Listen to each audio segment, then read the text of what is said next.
हज़ारों की तादाद में ये लोग मिसाइल छोड़ देते हैं इजराइल पे और उन्हीं मिसाइल्स को इंटरसेप्ट करने के लिए जो आयरन डोम से इंटरसेप्ट होती है उसके लिए कई गुना ज़्यादा पैसा इजराइल को खर्च करना पड़ता है। गाज़ा स्ट्रिप जो है वो चारों तरफ से वैसे तो ब्लॉक है, लेकिन ईरान के जो रेवोल्यूशनरी गार्ड हैं वो इनको हथियार पहुंचाने के लिए अलग अलग तरीके का यूज़ करते हैं।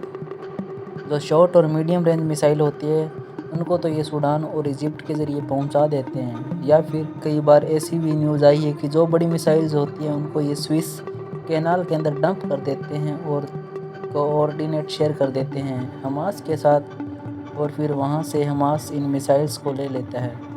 तो अरब कंट्री जब चाहे इसराइल को चेक पे रखने के लिए अटैक करा सकती है। ज़्यादातर केसेस में हमास ईरान से ही हथियार लेता है, क्योंकि एक्सपर्ट्स का कहना है कि ईरान के जो इंजीनियर्स हैं वो एकदम लो कॉस्ट पे मिसाइल बनाते हैं, और क्योंकि यूएस ने ईरान पे ऑलरेडी बैन लगाया हुआ है तो ये मिसाइल्स के जो कंपोनेंट होते हैं ये लोग स्मगल करके मंगाते हैं।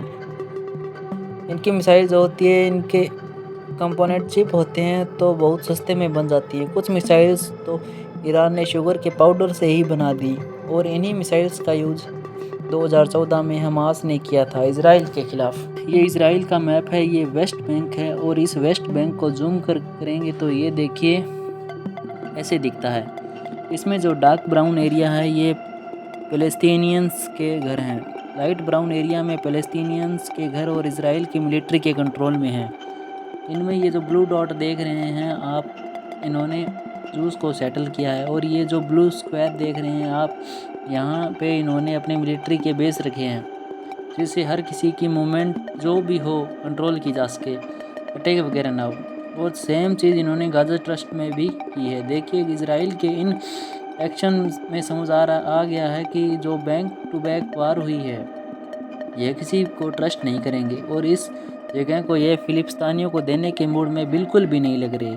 इसलिए आप देखोगे कि आज की डेट तक कोई भी इजरायली नेता हो वो यही कहेगा कि 2 स्टेट सोल्यूशन होना चाहिए, लेकिन स्टेट के बॉर्डर पर क्या होगा, उसकी सीमा रेखा क्या होगी, उस पर ये हमेशा चुप ही रहते हैं। यूएन ने इस चीज़ को लेके काफ़ी बार बोला है कि ये जो जूस यहाँ पे सेटल हो रहे हैं ये इलीगल हैं, लेकिन इजराइल का कहना है कि हम अपनी सिक्योरिटी रिस्क पे नहीं डाल सकते।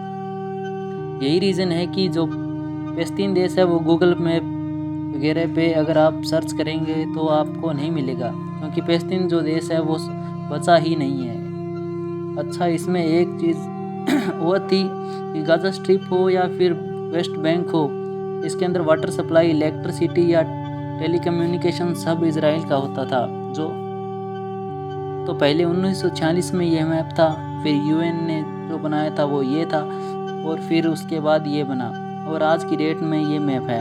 अब देखिए ये सारी चीज़ें जो इजराइल कर रहा था, इन सारी चीज़ों को देख के जो अरब कंट्रीज़ थी ये यूएन पहुंचती है और कहती हैं कि 1967 में पहले वाला बॉर्डर था, यानी कि जो ग्रीन लाइन थी जो डिसाइड किया गया था, हम लोगों ने इजराइल को कह दीजिए कि उसी पे वापस चले जाएं, और जो गाज़ा पट्टी है, वेस्ट बैंक है और गोलन हाइट है उसको हमें दे दीजिए। लेकिन इस बार इजराइल ने यूएन को भी मना कर दिया। देखते नहीं लड़ाइयाँ हो चुकी है, 1973 में भी एक लड़ाई हुई थी और अरब्स भी लड़ाई करके थक चुके थे, और अब लड़ाई करने पे ये भी डर बन गया था कि जो एरिया था वो और चला जा रहा है। जैसे सीरिया का गोलन हाइट था उस पे इजराइल ने कब्जा कर लिया था। जय हिंद दोस्तों, प्लीज़ सब्सक्राइब द चैनल।